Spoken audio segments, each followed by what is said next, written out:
Hi everyone, Professor Bowen here with some feedback on our Week 9 discussions. I hope that you've all enjoyed our lectures and readings dealing with translation and the globalization of sexology. I wanted to address some of the things that came in from last week's conversation around this. In your comments, many of you noted how sexology's spread all around the world led to its diversification, as social and cultural realities native to the various countries in which this new scientific field took root influenced the kinds of sexology practiced there. As we saw in our examination of India, China, and Russia, sexology had lots of national variants. In each of these countries, pre-existing traditions and phenomena shaped sexology's emergence and growth. And translation, as we saw, was one of the ways that this process of diversification happened. This is one of the ways we can see that sexology was not just a Western phenomenon. It's not as if peoples living outside of Europe and North America simply borrowed and copied down sexological concepts from these regions. Instead, they actively transformed these concepts. They adapted sexology to suit the concerns that were foremost in their minds. These examples from Russia, China, and India allow us to counter and combat the old diffusionist model of modern science, which was built on the idea that Western scientific knowledge slowly spread all around the world. Clearly, that's not what happened. Clearly, what happened was more complex than this, and sexology gives us an example of that process. But there is another, perhaps even more interesting way we can see sexology as a global phenomenon. As scholars of this subject argue, often the ideas that became part of Western sexology originated from abroad. We didn't actually get to talk about that many examples of this process in our readings, but some of you are wondering about it. And so in this video, I wanted to talk about one particular case where we can see sexological concepts from outside the West filtering back into the West and ultimately influencing Western understandings of sexuality. This case deals with Japan. Japan, like Russia and India and China, was one of the many countries that in the late 1800s, early 1900s, became quite interested in looking at sex and studying it from a scientific perspective. Japan's founding sexologists included researchers like Sueo Iwaya, Mori Ogai, Morita Yushu, and Keiji Doshi. In addition to having their own journals, one of which was simply called Sex, and publishing sexological studies in Japanese, many of these individuals were conversant in English and German, and at times they even published pieces in Western sexological journals. For example, in 1903, Sueo Iwaya published a piece called Pederasty in Japan in the German sexologist Magnus Hirschfeld's journal, The Yearbook for Sexual Transitions. Iwaya and his colleagues also translated a number of Western sexological texts into Japanese. All of this worked to stimulate German interest in Japanese sexuality. In the early 20th century, many German researchers actually traveled to Japan, and while there, they met with and interacted with lots of their Japanese counterparts.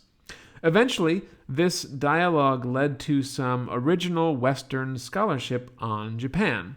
One good example of this is Friedrich Krauss's 1907 book, Sexual Life and the Beliefs, Morals, and Customs of the Japanese. As European investigators became more and more aware of the unique features of Japanese sexuality, they often incorporated the findings of Japanese sexologists into their own work. And there's probably no better example of this than in Magnus Hirschfeld's 1910 book, Transvestites, the erotic drive to cross-dress, which cited Sueo Iwaya's book on homosexuality quite extensively. According to Iwaya, Japan was home to two separate traditions of homosexuality. One of these was centered around the samurai. This was a model in which a strong brotherhood, as Iwaya put it, was forged between an adult and a younger pupil. And the second of these traditions centered on the theater, where certain young male actors, known as onagata, performed exclusively female roles on stage and were often taken as what Iwaya called passive lovers and treated as male geishas by other male actors. By the early 20th century, this was a long-standing tradition within Japanese kabuki theater and society more generally, and Hirschfeld read about it quite a lot from Iwaya's work. Hirschfeld actually changed his views on cross-dressing quite notably after reading Iwaya's studies. Initially, Hirschfeld had conceived of homosexuality as a sexual inversion. To be more specific, he thought of homosexuals as effeminate. But after learning about the onagata, he started to see things in a much more complex, nuanced way. We can see this from a chapter of his book that is called Cross-Dressing on the Stage. And here he talks about Japan. He talks about the onagata and how they are divided into three main types. He calls this first type, and I'm quoting here, completely normal men. That is, heterosexuals who engage in cross-dressing simply as a profession. The second group Hirschfeld calls homosexuals. That is, men who liked to dress like women and were attracted to other men.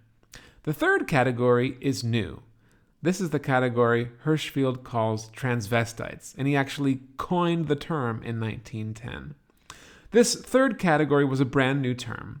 In fact, yes, it was Hirschfeld who came up with the term transvestite, and he did so on the basis of his readings into Japanese sexology.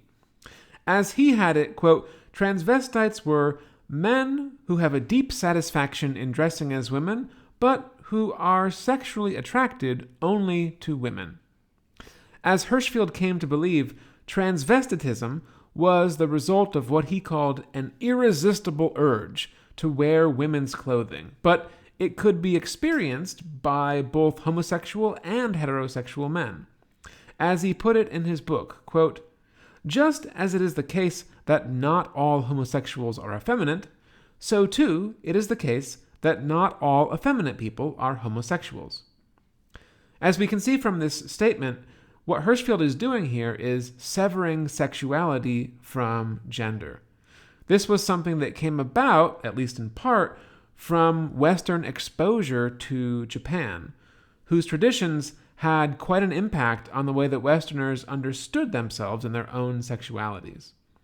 The category transvestite emerged out of discussions about Japanese sexuality, and it provides one pretty powerful example of how Western sexology was influenced by ethnographic reports from abroad. All right, that's all I wanted to say on this topic. I think this gives us hopefully an even broader understanding of sexology's travels through the East. If you have any questions about this or want some tips as to where you could go to read more about this particular subject, please don't hesitate to get in touch. Otherwise, I'll see you in the discussion board this week, where we're heading to the Middle East to talk about the development of sexology there. Thanks for watching and listening, everyone. Peace out.